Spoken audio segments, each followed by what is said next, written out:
오늘 이 본문 말씀에 붙어 있는 표제를 다시 한번 주목을 해봅니다.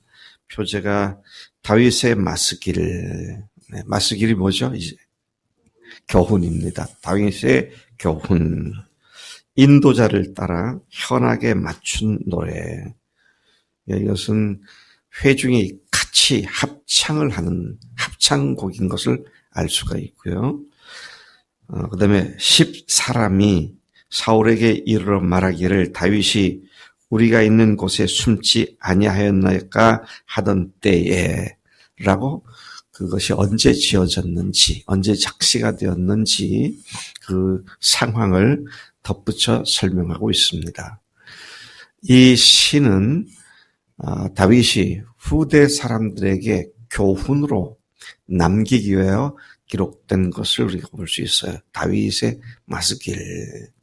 그래서 그가 단순히 시를 쓴 것으로 끝나는 것이 아니라 후대 사람들에게 자기가 경험했던 것이 교훈거리가 되기를 원하는 그의 마음을 읽어볼 수가 있습니다. 오늘 여러분들의 일상생활에서 경험하는 것이 후대나 옆에 사람에게 중요한 교훈거리가 된다. 이런 생각을 하면 우리의 삶에 어떤 것 하나 버릴 게 없습니다. 실패, 실수, 환난, 고통 이런 모든 것들이 다 교훈거리가 되는 것을 볼 수 있습니다. 사실 이 이야기는 오늘 이 본문에 나온 이야기는 다윗에게는 쓴 경험입니다. 입이 써서 말도 하기 싫을 만큼 고통스러운 경험입니다. 그게 뭡니까? 여기 보니까 10광야, 10이라고 하는 땅이 있죠. 10광야에 살던 사람들이 다윗이 자기들 땅에 숨었다고 사울에게 밀고 한 사실을 알았을 때 그때 이제 바로 다윗이 이 글을 쓰게 되었다라는 것이죠. 비슷한 일도 우리가 보았습니다. 오늘 54장인데 52장에 도액에 관한 얘기가 나왔죠. 도액은 왕궁을 드나드는 사울의 목자장이었습니다. 사울의 신하였어요. 다윗도 사울의 신하였었습니다. 서로 아는 사이입니다. 어쩌면 호형호재하고 지냈을지도 몰라요. 그런 사람이 배신을 해서 지출세하겠다고 밀고를 했는가 하면 10광야에 살고 있던 사람들이 다윗에게 사울에게 밀고를 해서 자기들이 유익을 얻겠다고. 근데 10광야에 피해 있던 것이 하루 이틀이 아니고요. 여러 번 그 10광야에서 있던 일이 나오는데 그것이 사무엘상 22장, 23장, 24장에 걸쳐서 쭉 기록되어 나옵니다. 자, 그런데 10사람들이 사울에게 다윗이 여기 있다고 그렇게 밀고 하자 사울은 곧 군사들을 이끌고 다윗을 추격합니다. 그런데 그렇게 다윗을 추격을 했는데 하나님께서 다윗으로 하여금 안전하게 지키시기 위해서 그때 마침 블레셋 사람들이 이스라엘을 침략하는 사건이 발생을 합니다. 따라서 사울은 군대를 바로 철수시켜서 적을 물리치는 쪽으로 투입을 할 수밖에 없었습니다. 그렇게 다윗을 구출해 주신 것을 보게 됩니다. 다윗은 이런 경험들을 겪으면서 이 시를 쓴 것이 분명하게 보이는 것이죠. 1절, 2절 살펴봅니다. 하나님이여 주의 이름으로 나를 구원하시고 주의 힘으로 나를 변호하소서. 주의 이름으로 구원해달라고 그렇게 얘기를 하시고요. 주의 힘으로 나를 변호해 주소서. 나를 판단하고 내 옳고 그름을 드러내 주십시오. 이제 그런 기도를 합니다. 2절에 보니까 하나님이여 내 기도를 들으시며 내 입의 말에 귀를 기울이소서.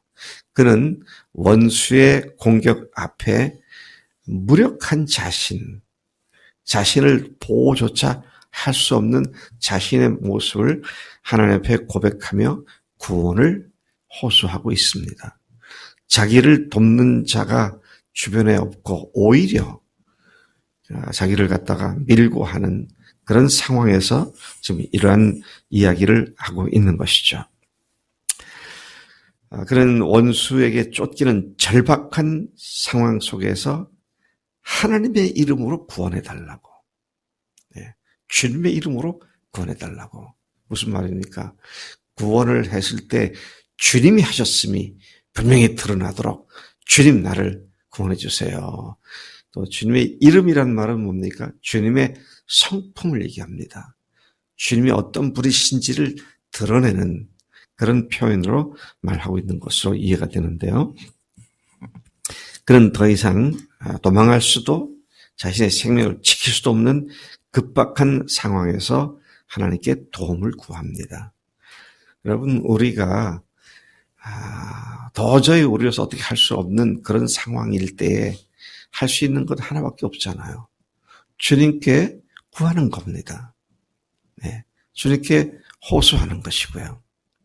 뭐 당연한 얘기 같지만 정작 어렵고 힘든 일 당하면 그냥 당황해가지고 방방 뜰 뿐 기도하지 않는 그런 모습을 가지고는 해결될 것이 아무것도 없다. 참 우리가 어려움을 당했을 때 기도할 절호의 찬스인데 근데 신세 한탄만 하고 상황 탓만 한다면 얻을 것은 아무것도 없는 것이죠. 정말 주님을 바라보는 믿음이 언제 드러나느냐. 어려움을 당했을 때 그 믿음이 제대로 드러나죠. 평상시에 별 문제가 없으면 뭐 믿음이 있는지 없는지 그렇게 지나갈 수도 있겠지만 그러나 어려움이 왔을 때에는 주님을 의지하거나 그냥 두려워하고 여러 사람들을 동원해가지고 어떻게 해결해 보려고 하는 그런 모습을 보이거나 그것이 참 중요한 시금석이 되는 것이 우리들의 고난과 환난이다. 그렇게 생각을 하지 않을 수가 없는 것이죠. 그는 하나님께 도움을 구했고 죄 때문에 쫓겨다니는 것이 아니었기 때문에 담대하게 하나님의 판단을 구하고 하나님의 변호를 구하는 그런 입장에 있었음을 보게 됩니다. 또한 다윗은 하나님께 자신의 기도를 들으시며 자신의 말을 들어주실 것을 간구하고 있습니다. 의인의 기도는 하나님의 구원을 체험하게 하는 능력이 바로 의인의 기도이죠.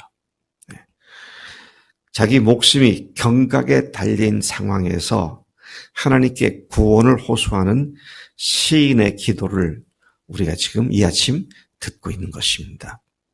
나는 이러한 상황에 주님께 기도하는 사람인가?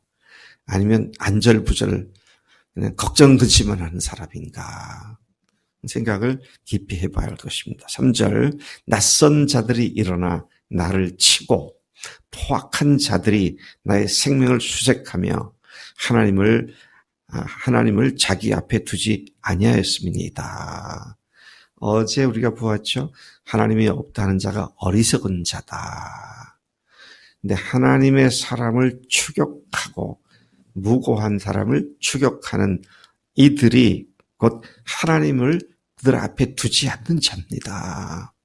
그런 기도를 하고 있습니다. 다윗은 자신의 생명을 찾는 강포한 대적자들이 곧 하나님을 대적하는 자입니다. 그런 지금 이야기를 하고 있는 것이죠. 다윗은 말할 수 없는 고통 가운데 쫓기는 상황이었지만 모든 경우에 하나님 앞에서 자신을 돌보며 경건하게 행동한 그런 사람이었습니다. 그런 하나님의 사람을 대적하는 것이 곧 하나님을 대적하는 것이다. 좀 조심해야 합니다. 여러분, 누구하고 싸우자고 이렇게 맞서고 그럴 때 내 판단 가지고 하나님의 사람을 맞서고 있는 것은 아닌가. 하나님의 사람을 맞선다는 얘기는 결국 누구와 맞선다? 하나님과 맞서는 겁니다. 참 조심해야 돼요. 근데 우리가 이 감정에 치우치게 되면 이성을 잃어버리잖아요. 판단력이 흐려져요. 그래서 정말 하나님의 사람이라고 생각되는 사람들에 대해서 그렇게 맞서서 싸우거나 그렇게 하면 그게 하나님을 맞서는 결과가 될 수 있기 때문에 참 조심해야 한다. 그런 생각을 다시 한번 하지 않을 수가 없습니다. 4절과 5절을 보니까 하나님은 나를 돕는 분이시며 주께서는 내 생명을 붙들어 주시는 이시니이다. 5절도 보면 주께서는 내 원수에게 악으로 갚으시리니 주의 성실하심으로 그들을 멸하소서. 지금 다윗은 하나님이 자기를 도우시는 분, 자신의 생명을 지켜주시는 유일한 분이라고, 주님 밖에는 없다고 그렇게 호소를 하고 있습니다. 행한 대로 사람에게 보응하시는 하나님이시잖아요. 그런데 그 하나님께서 속히 공의롭게 판단해 주시고 해결해 주실 것을 지금 다윗이 그 곤란한 상황에서 구하고 있는 것이죠.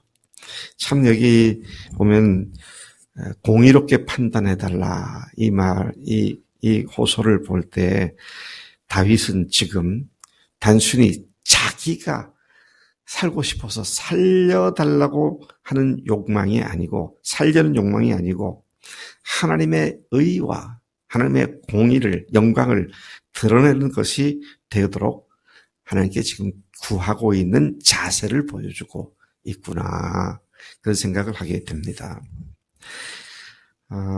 우리도 그렇게 모든 경우에 하나님의 공의가 드러나고 하나님의 영광이 드러나는 기회가 되도록 구하는 것이 마땅한 것이죠. 6절, 7절 내가 낙헌제로 주께 제사하리이다. 여호와여 주의 이름에 감사하오리니 주의 이름이 선하심이니이다.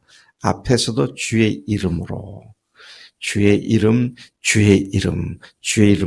선하십니다. 주의 이름에 감사드립니다. 이런 말씀이 나오죠.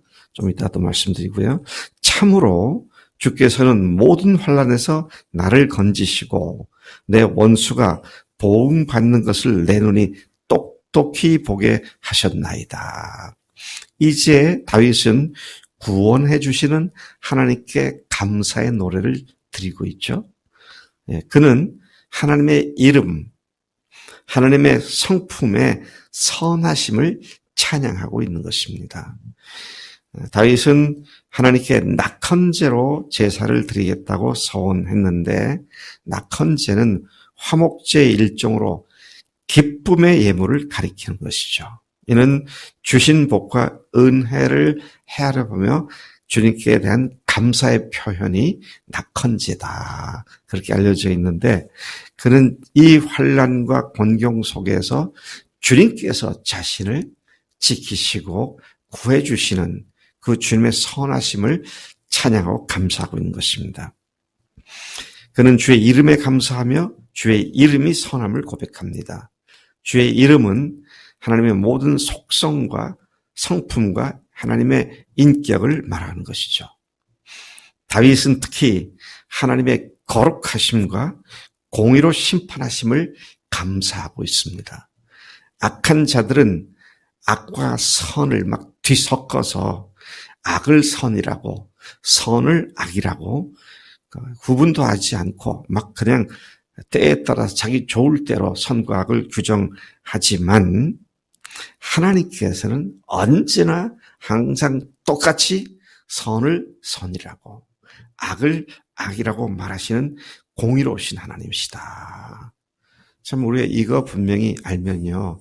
지금 내가 악한 자에게 선이 악으로 취급을 당해도 그것 때문에 속상하지 않습니다.